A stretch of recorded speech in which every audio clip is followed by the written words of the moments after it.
Voilà, bonjour à tous. J'espère que vous m'entendez bien. Je suis très heureux d'être présent avec vous ce jour. En ligne, ça aurait été évidemment beaucoup plus agréable en présentiel à Liège.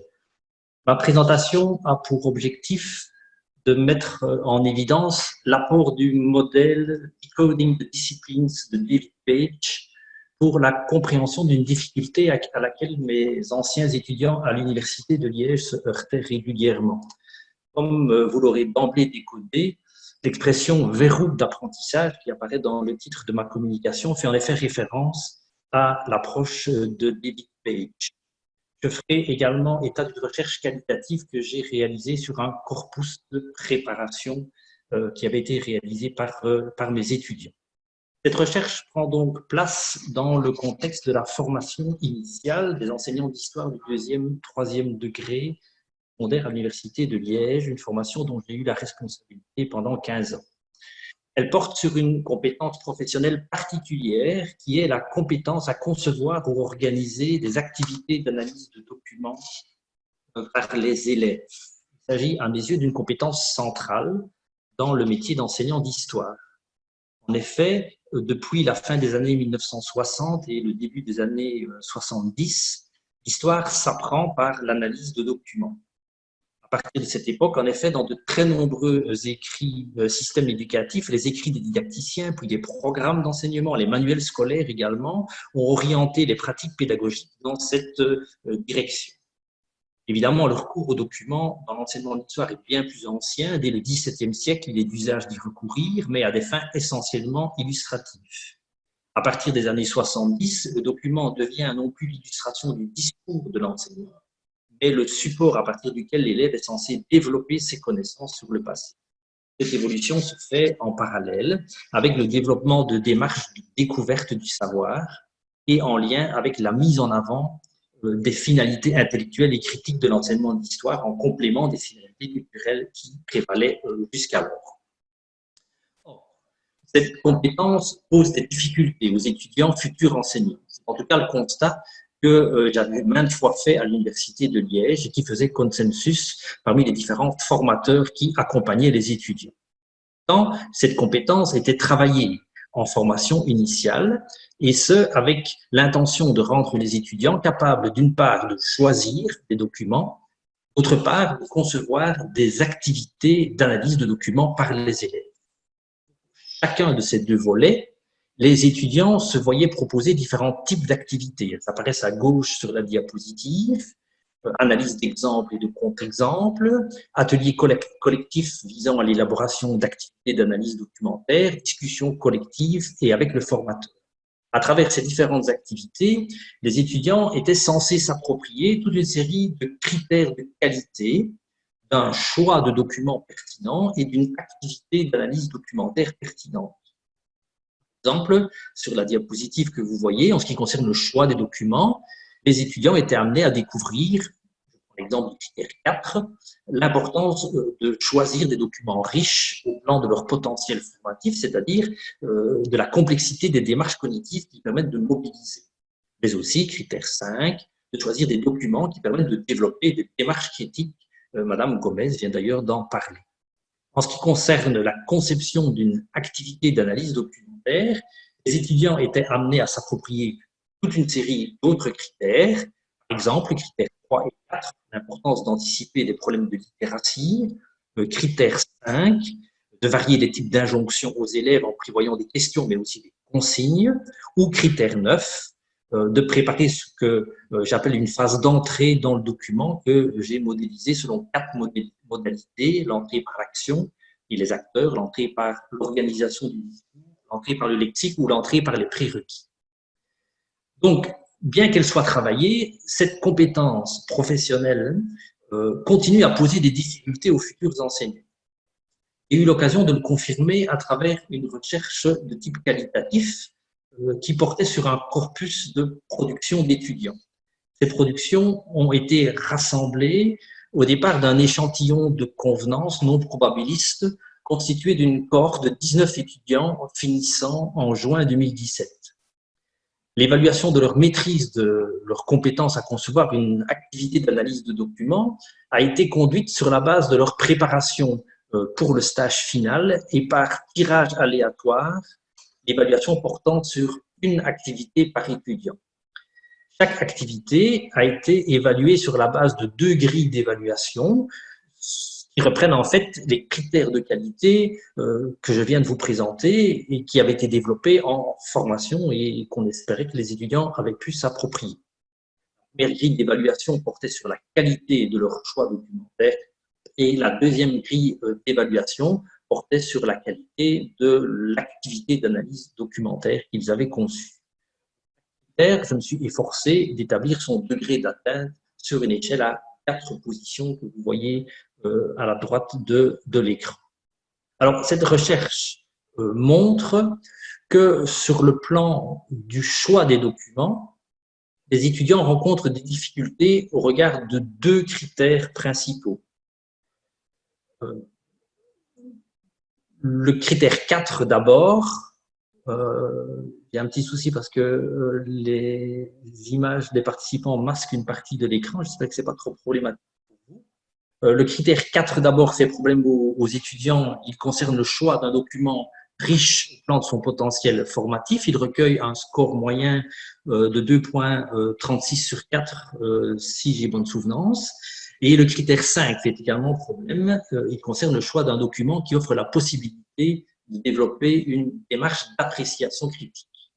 Ces 2 difficultés se retrouvent logiquement quand on évalue les dispositifs que les étudiants ont mis au point pour analyser les documents avec des élèves, notamment en ce qui concerne le niveau d'attente cognitive des questions ou consignes, c'est le critère 6 qui recueille 2,26 de score moyen, et plus encore, critère 2, l'utilisation par l'élève des données d'identité pour prendre distance critique avec le contenu du document. Vous voyez que ce critère recueille un score moyen de 1,15 sur 4. Alors que ces données d'identité sont presque toujours fournies avec soin par l'étudiant, vous voyez le critère 1, le futur enseignant n'amène que très rarement l'élève à les mobiliser dans une perspective critique.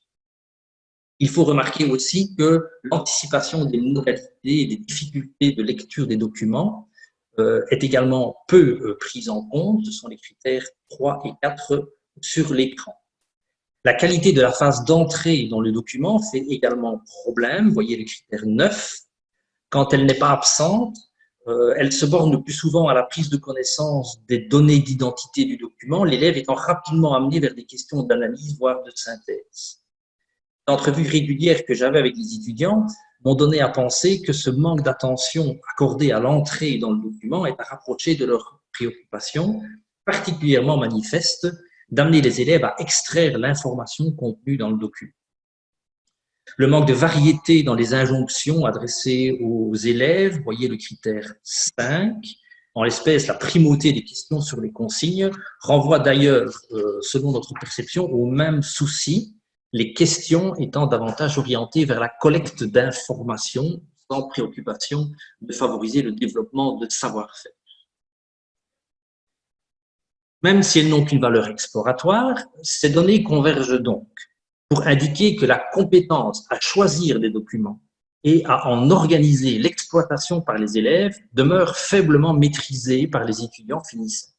Et ce, malgré que cette compétence ait fait l'objet d'un enseignement spécifique. Cet état de fait nous a amené à nous interroger afin de cerner les origines possibles de cette difficulté d'apprentissage des étudiants futurs enseignants et les pistes de solutions probables. Nous avons trouvé dans le paradigme des verrous ou des goulots, bottlenecks d'apprentissage de Page, des éléments qui nous ont semblé particulièrement pertinents. Il convient donc de présenter rapidement, car plusieurs d'entre vous ont sans doute pu participer à la conférence de Page hier, mais il convient peut-être quand même de présenter rapidement les accents principaux de ce paradigme de Page. Je le ferai en 4 points qui apparaissent à l'écran. D'abord, rappeler que l'approche Decoding the Disciplines se présente, et je cite Page, comme une méthode pour déterminer ce dont les étudiants doivent être capables pour réussir dans les différentes disciplines. et un modèle qui les aide à maîtriser ces opérations mentales. Page prend soin en outre de préciser que son approche n'est pas une technique qui peut être simplement reprise et appliquée dans un certain nombre de contextes différents. Je continue à le citer. Il s'agit d'un cadre d'analyse dans lequel on peut faire des choix stratégiques clairs et conscients en choisissant et inventant des techniques qui sont particulièrement appropriées à la situation particulière. Concrètement, comme vous le savez depuis hier ou bien avant, l'approche de Page est centrée sur l'identification des obstacles ou des verrous d'apprentissage. Un verrou d'apprentissage est défini comme une difficulté qui concerne une opération intellectuelle inhérente à une expertise disciplinaire. Elle relève donc d'un savoir procédural et non déclaratif.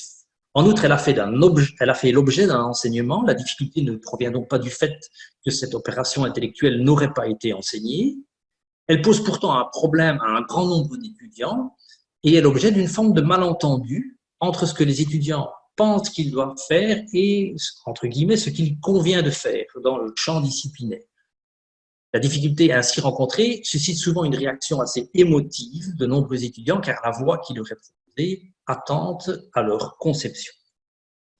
Page propose comme hypothèse que ces difficultés sont la résultante chez l'enseignant d'une forme d'automatisation des opérations fondamentales de sa discipline.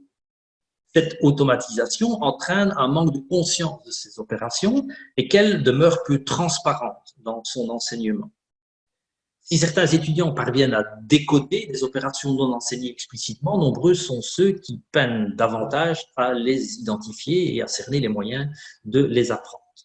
En termes de solutions, cet auteur propose un processus de dépliage cognitif des différentes opérations mentales qui sont en jeu. Ce dépliage s'organise en 7 étapes que vous voyez énumérées à l'écran. Les principales concernent l'identification du verrou d'apprentissage et des opérations mentales mises en œuvre par un expert.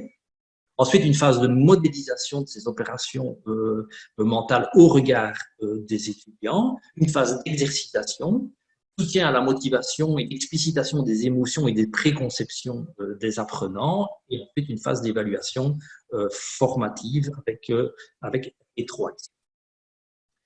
Nous avons donc tenté d'appliquer le cadre d'analyse de Page à la difficulté d'apprentissage observée chez les étudiants futurs enseignants et que j'avais objectivé à partir de l'étude de leur production.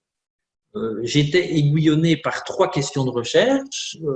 Peut-on parler en l'espèce d'un verrou d'apprentissage? Quelles en seraient l'origine ou les origines? Et quelles pistes de solutions pourrait-on imaginer?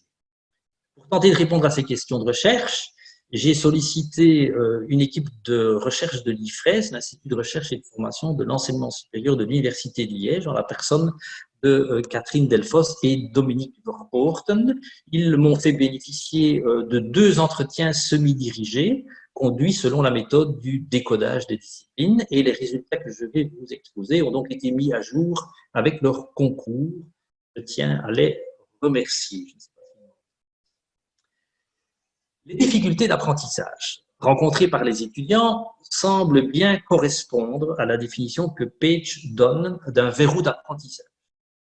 En effet, elles ne sont pas relatives à la maîtrise de connaissances déclaratives, mais semblent beaucoup plus afférentes à une compétence, certes par définition engraine des connaissances, mais qui relève d'une opération procédurale complexe. Ce verrou a fait en outre l'objet d'un enseignement. Et malgré les efforts déployés par l'enseignant, il demeure verrouillé pour un grand nombre d'apprenants. Les difficultés que rencontrent les étudiants suscitent aussi une forme de mécompréhension de ce qui est attendu d'eux. C'était très palpable dans les entretiens réguliers que j'avais avec eux. Cette mécompréhension semble la conséquence de représentations relatives aux finalités de l'analyse documentaire en classe d'histoire et plus globalement aux finalités de l'enseignement de cette discipline. Et cette mécompréhension suscite parfois des réactions affectives qui compliquent l'apprentissage. Nous sommes donc bien, semble-t-il, face à un réel goulot ou verrou d'apprentissage. Comme nos entrevues régulières avec les étudiants nous l'avaient donné à penser, mais de façon très intuitive, les entretiens avec les 2 chercheurs de l'IFRES m'ont permis d'appuyer l'hypothèse que les difficultés d'apprentissage des étudiants engagent en fait une ou des représentations de l'enseignement de l'histoire. Celle-ci concerne à la fois l'analyse documentaire, le rôle du document en classe d'histoire, mais aussi, plus fondamentalement, les finalités de l'enseignement de l'histoire. Nous ferons l'hypothèse qu'un certain nombre, sinon la plupart des étudiants qui se heurtent à ce verrou, partagent une conception de ces finalités qui fait la part belle à la fonction informative ou aux finalités culturelles. À l'inverse, les étudiants qui font preuve d'une meilleure maîtrise de la compétence à concevoir une activité d'analyse documentaire seraient davantage orientés dans le sens de la fonction formatrice et des finalités intellectuelles de l'enseignement de l'histoire. Enfin, le modèle de Page suggère un certain nombre de pistes de solutions. L'existence supposée de représentation à la source du verrou suggère des pistes de solutions qui pourraient prendre la forme d'une explicitation par le formateur d'enseignants des finalités formatrices et intellectuelles qui sous-tendent le type d'analyse documentaire qu'il promeut, mais aussi la mise en débat avec les étudiants de ces finalités. Ce serait une manière de travailler avec les étudiants ces finalités qui sembleraient être potentiellement à la source du goulot, du verrou d'apprentissage. Il pourrait également être très intéressant de distinguer différents types d'activités d'analyse de documents afin d'envisager la possibilité de donner droit de cité aux activités à finalité plus culturelle ou plus informative auxquelles une partie des étudiants ou les étudiants adhèrent et d'en débattre, de façon à réintroduire peut-être une forme de pluralisme, si j'ose utiliser ce terme.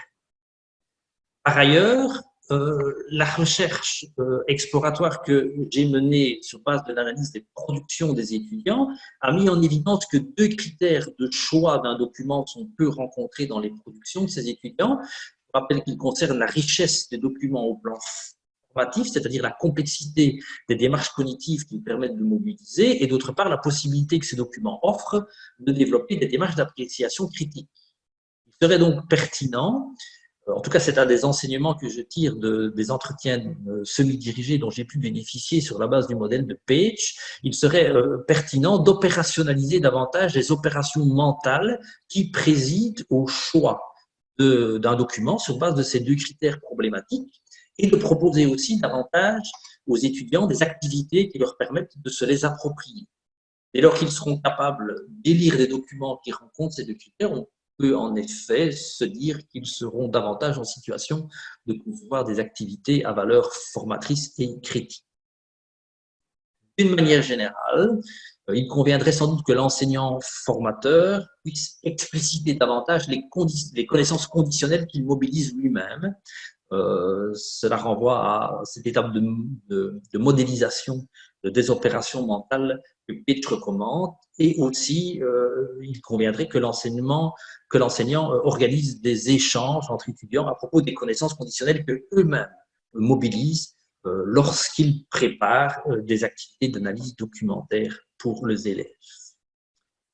Pour conclure, dans les temps, je pense, cette recherche tente à mettre en évidence que la promotion de l'analyse de documents, qui va de pair avec l'affirmation des finalités intellectuelles et critiques de l'enseignement d'histoire, et qui remonte à la fin des années 60, début des années 70, que cette promotion de l'analyse des documents en classe d'histoire se heurte à une vraie difficulté pour les futurs enseignants, difficulté à développer la compétence ad hoc. Les données dont je dispose indiquent en effet que les activités qu'ils préparent demeurent organisées dans une optique davantage informative que formatrice. Je fais l'hypothèse que cet état de fait renvoie à la prédominance de représentations où les finalités culturelles dominent sur les finalités intellectuelles. Le passage des premières au second constituerait donc l'enjeu fondamental des difficultés d'apprentissage auxquelles sont confrontés les étudiants s'agissant de concevoir des activités d'analyse documentaire.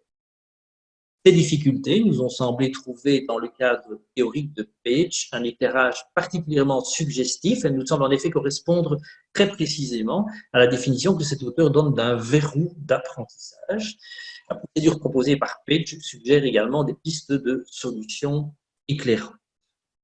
Il conviendrait toutefois d'approfondir cette étude qui n'a de valeur exploratoire. Le corpus des productions des étudiants gagnerait à être étendu. Pour rappel, j'ai travaillé sur un corpus de 19 étudiants finissant en juin 2017.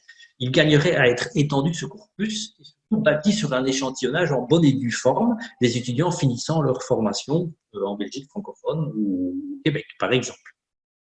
L'évaluation des activités préparées par les étudiants pourrait également être affinée en prenant en compte la manière dont elles sont concrètement mises en œuvre en classe.